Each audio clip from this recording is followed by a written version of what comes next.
മണ്ണുത്തി നെല്ലങ്കരയിലെ ആക്രമണത്തിന്റെ വിശദാംശങ്ങൾ പുറത്ത്. പിറന്നാൾ ആഘോഷിക്കാൻ ഒത്തുകൂടിയ ഗുണ്ടാ സംഘമാണ് പോലീസിനെ ആക്രമിച്ചത്. ശനിയാഴ്ച പുലർച്ചെയായിരുന്നു സംഭവം.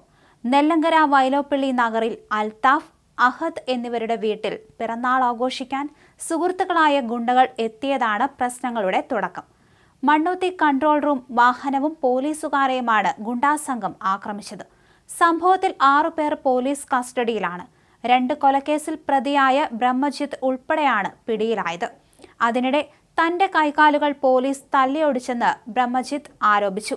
മാധ്യമങ്ങളോടാണ് ഇത് പറഞ്ഞത്. ഗുണ്ടാ സംഘങ്ങളുമായുള്ള അൽത്താഫിന്റെയും അഹദിന്റെയും വീട്ടിലെ പിറന്നാൾ ആഘോഷം നടന്നില്ല. അമ്മ എതിർത്തതിനെ തുടർന്ന് ഇവർ തൊട്ടടുത്ത ഒഴിഞ്ഞ വീട്ടിൽ ചെന്ന് ആഘോഷം ആരംഭിച്ചു. ആഘോഷത്തിനിടെ സംഘാംഗങ്ങൾ പരസ്പരം തല്ലുണ്ടാക്കി. തുടർന്ന് പുലർച്ചെയോടെ വീട്ടിലേക്ക് തിരിച്ചെത്തിയ അൽത്താഫ്, അഹദ് എന്നിവർ അമ്മയെ ഭീഷണിപ്പെടുത്തി.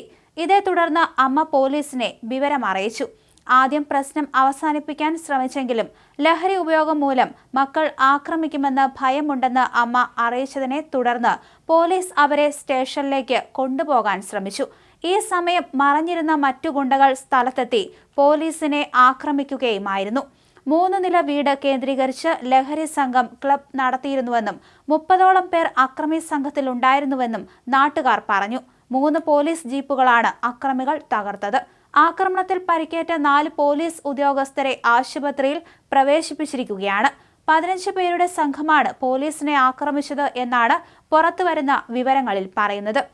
സംഭവത്തിൽ മുഹമ്മദ് അൽത്താഫ്, അൽ അഹദിൻ, ഇവിൻ ആന്റണി, ബ്രഹ്മജിത്ത്, ആശ്വിൻ ആന്റണി, ഷാർബൽ എന്നിവരാണ് പിടിയിലായത്. തൃശൂർ സിറ്റി പോലീസ് കമ്മീഷണർ സ്ഥലത്തെത്തി തെളിവെടുപ്പ് നടത്തി. പോലീസിന്റെ പിടിയിലായ 6 പേർക്കും പരിക്കുണ്ട്. മൂർഖനിക്കരയിൽ ദേശക്കുമ്മാട്ടിക്കിടെ യുവാവിനെ കുത്തിക്കൊലപ്പെടുത്തിയ കേസിലെ പ്രതികളായ ഇരട്ട സഹോദരന്മാരായ പടിഞ്ഞാറെ വീട്ടിൽ ബ്രഹ്മജിത്തും വിഷ്ണുജിത്തും പോലീസിന് സ്ഥിരം തലവേദനയാണ്. 2 കൊല്ലം മുമ്പ് കുമ്മാട്ടിക്കിടെ DJ പാർട്ടി നടക്കുമ്പോൾ നൃത്തം ചെയ്യുന്നതിനിടെ കാലിൽ ചവിട്ടിയതിനെ തുടർന്നുള്ള തർക്കമാണ് കൊലപാതകത്തിൽ കലാശിച്ചത്. സമാനമായ തട്ടിക്കൊണ്ടുപോകൽ കേസടക്കം ബ്രഹ്മജിത്തിനെതിരെയുണ്ട്. പോലീസ് പിൻവാങ്ങുമ്പോൾ ഗുണ്ടാ സംഘങ്ങൾ വീണ്ടും വളർന്നുവെന്നതാണ് ഈ സംഭവം നൽകുന്ന സൂചന. തൃശൂർ ജില്ലയെ ഒരു കാലത്ത് ഭീതിയിലാഴ്ത്തിയിരുന്ന ഗുണ്ടാ ആക്രമണങ്ങൾ പോലീസ് പൂർണ്ണമായും തന്നെ അടിച്ചമർത്തിയിരുന്നു. എന്നാൽ ഭയത്തിന്റെയും ഭീകരതയുടെയും കാലം തിരിച്ചെത്തുന്നുവെന്ന സൂചനയാണ് ലഭിക്കുന്നത്. പോലീസ് സംവിധാനത്തെ അധികൃതർ തന്നെ ഭയപ്പെടുത്തി നിർത്തിയതാണ് ഗുണ്ടാ സംഘങ്ങൾ വീണ്ടും വളരാനിടയാക്കിയതെന്ന് ബന്ധപ്പെട്ടവർ തന്നെ പറയുന്നുണ്ട്. ഗുണ്ടാ നേതാക്കളെ പോലീസ് ഒതുക്കിയത് പിന്തുടർന്നുള്ള നിരീക്ഷണത്തിലൂടെയും നിയമ നടപടികളിലൂടെയുമാണ്. കേസുകളിൽ കൃത്യമായി അറസ്റ്റ് രേഖപ്പെടുത്തുകയും കാപ്പ പോലുള്ളവ ചുമത്തുകയും ചെയ്തിരുന്നു.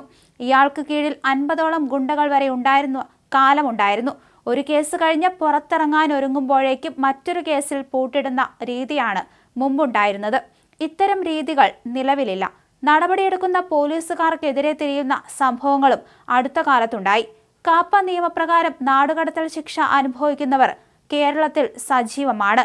ഒല്ലൂർ, ചിയാരം, കണിമംഗലം തുടങ്ങിയ സ്ഥലങ്ങളിലെല്ലാം ഒരു കാലത്ത് ദിനം പ്രതി എന്നോണം ഗുണ്ടാ ആക്രമണങ്ങൾ നടന്നിരുന്നു. ഇവിടെയെല്ലാം വീണ്ടും അത്തരം സംഘങ്ങൾ സജീവമാണ്.